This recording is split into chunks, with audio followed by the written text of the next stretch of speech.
What's going on, guys? Welcome back to another AudioAssemble video. Today we are going to be taking a look at the new VocAlign Ultra from Synchro Arts. Side note real quick, the team who made Revoice Pro and VocAlign actually recently received a Scientific and Engineering Award from the Academy Awards, so shout out to those guys. Congratulations. It's always nice seeing a group get recognized for all of their hard work, especially when it's towards an amazing product such as this. But the concept behind VocAlign is very simple. Obviously, it's in the name. It aligns vocals. So you can use this on harmonies, background vocals, doubles, anything really. You can even use this on instruments. It's great when it comes to guitars, whether it be like two lead lines being played together as harmonies, or maybe perhaps you have some rhythms that you need to tighten up a little bit. It can work really well to help bring everything together in that aspect, and it only takes a couple seconds because you can just line them up real fast. VocAlign is also perfect for any film use, whether it be like short films, indie films, feature films, whatever. It's great for when you are looking to overdub any dialogue.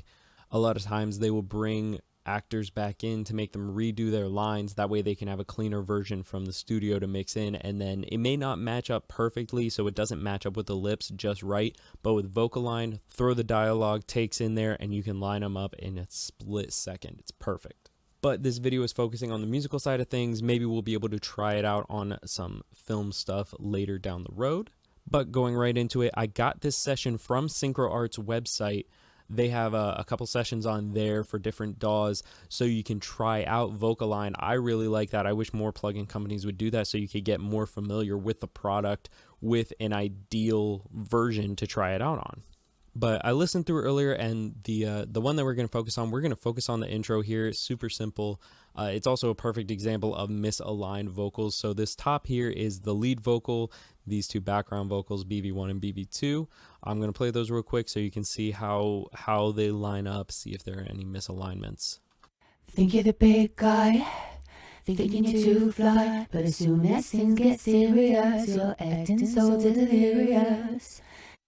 Okay, so you can hear that there are some imperfections in there that we need to straighten out when it comes to alignment. So to pull it up, you can't use it as an insert plugin. You have to go up to Audio Suite. So click there, go down to Other, and VocAlign Ultra is at the bottom. Now you'll see there are three track types. There is guide, dub, and output. Guide is really easy to understand. That's what the VocAlign that you're going to be matching is. Dub is the take that is being aligned to the guide itself, and then the output is the finished version of the dub. Now to bring the guide in, you simply select the track that you're wanting to use. So I'm going to go with the lead vocal right here for this first part, and the way you bring it in is you just hit capture and it brings it in over here, and you can see that it's got the outline of it down here as well. The dub version will be placed inside it. It will be the corrected version, so it's going to be lined up properly down here.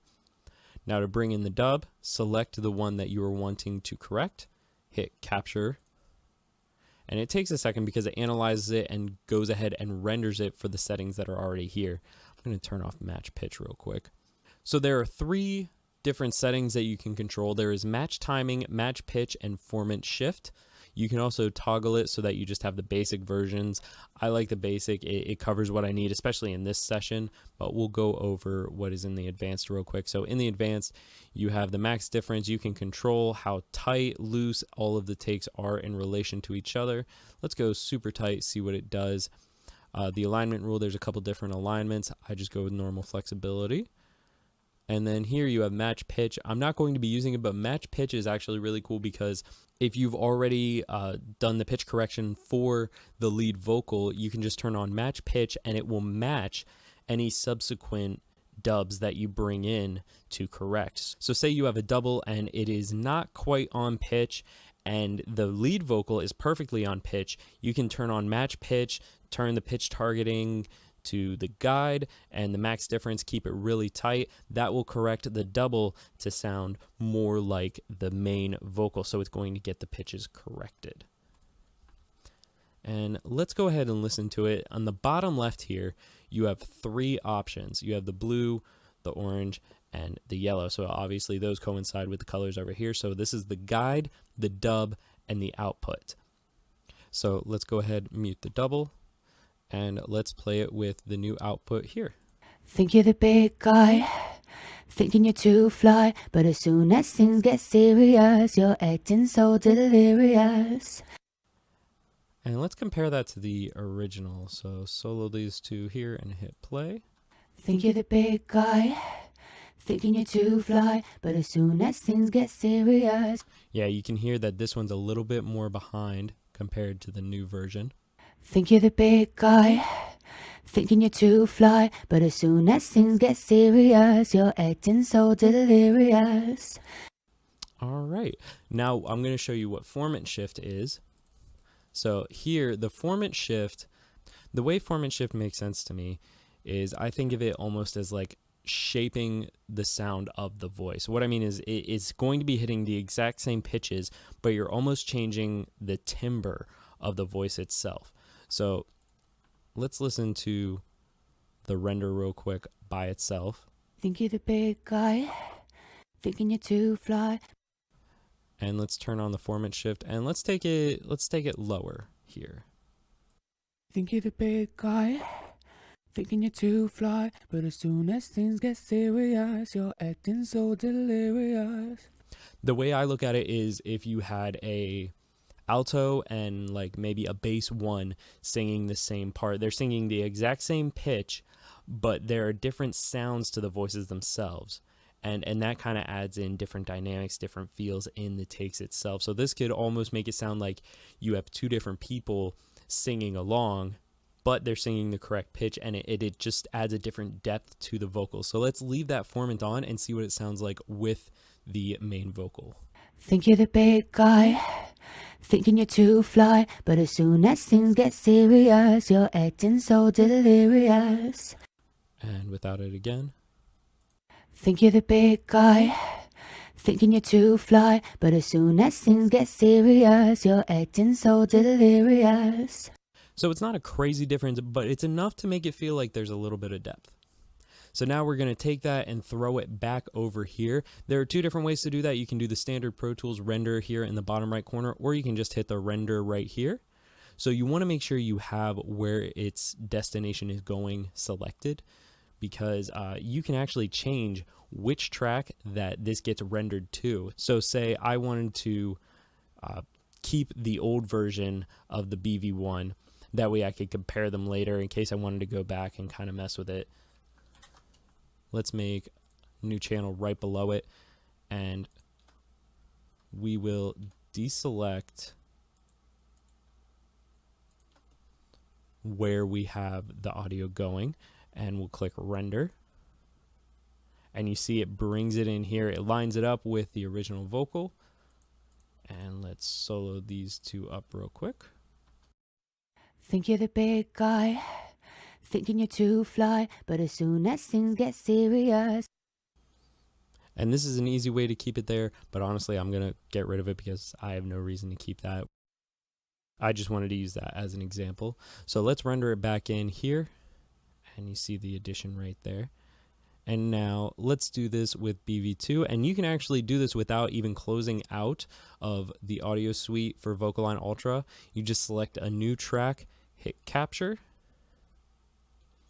and it will capture and bring in the new audio, and it's going to use the exact same settings that we had before.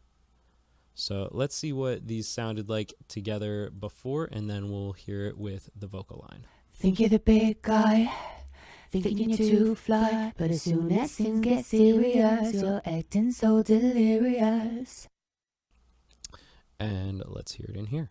Think you're the big guy, thinking you're too fly, but as soon as things get serious, you're acting so delirious. Thinking you're... So you really hear that on the tail end at the end of phrases where BV2 was kind of like trailing off and staying on a little bit longer than the main vocal. So we're going to render that one in as well. And perfect, it pulled that in there just right. Now, one thing that I found out on accident that made a big difference in how I approach VocAlign, let's say the lead vocal, we have all the way down through the entire first verse leading into, I believe, the chorus. We have all that selected, hit capture. So it brings it all in, and let's do all of vocal 1, capture that in for the dub. So something I noticed when I did that is if you look down here, it's pulled the audio to stretch it out. If you listen, you'll understand what I mean. Think you're the big guy, thinking you're too fly, but as soon as things get serious, you're acting so delirious. Thinking you're something, but I'm telling you something. Every time you break a heart, it puts you right back to the start, yeah. You weren't ready, but you went ahead with me anyway. You weren't steady, take a lesson from mistakes. So that's not what it's supposed to sound like. It's not supposed to have those long drawn out pieces there. So the background vocal 1 doesn't have this section of singing right here.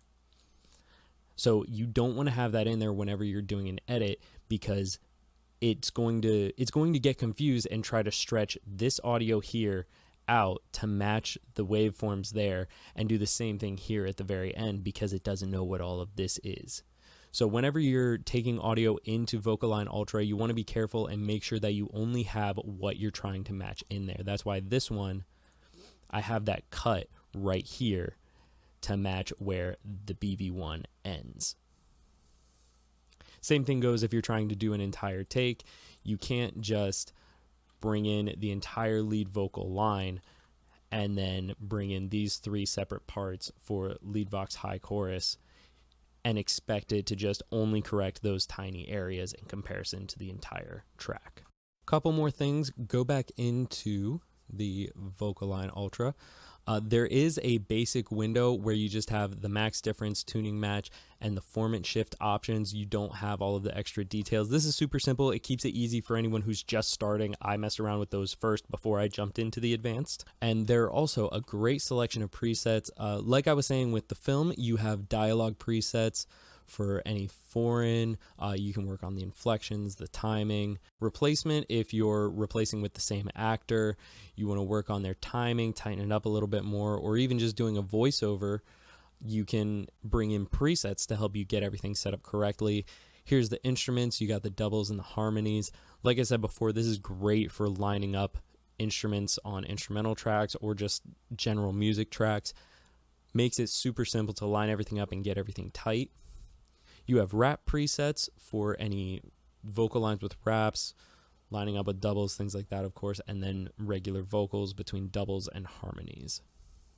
Thank you guys so much for watching. Make sure you leave a like and comment down below. Let us know about anything that you want to see in the future. Hopefully you're able to use this for all your own sessions and uses of VocAlign Ultra. Make sure you go online. You can find free trials of it, as well as grab sessions to try it out on Synchro Arts website. You can try it, mess around, see how well it would work for your own workflow and what you do. We've also got a written article review that will be linked down below that you can check out. And make sure you subscribe. We've got a lot more of this content along the way.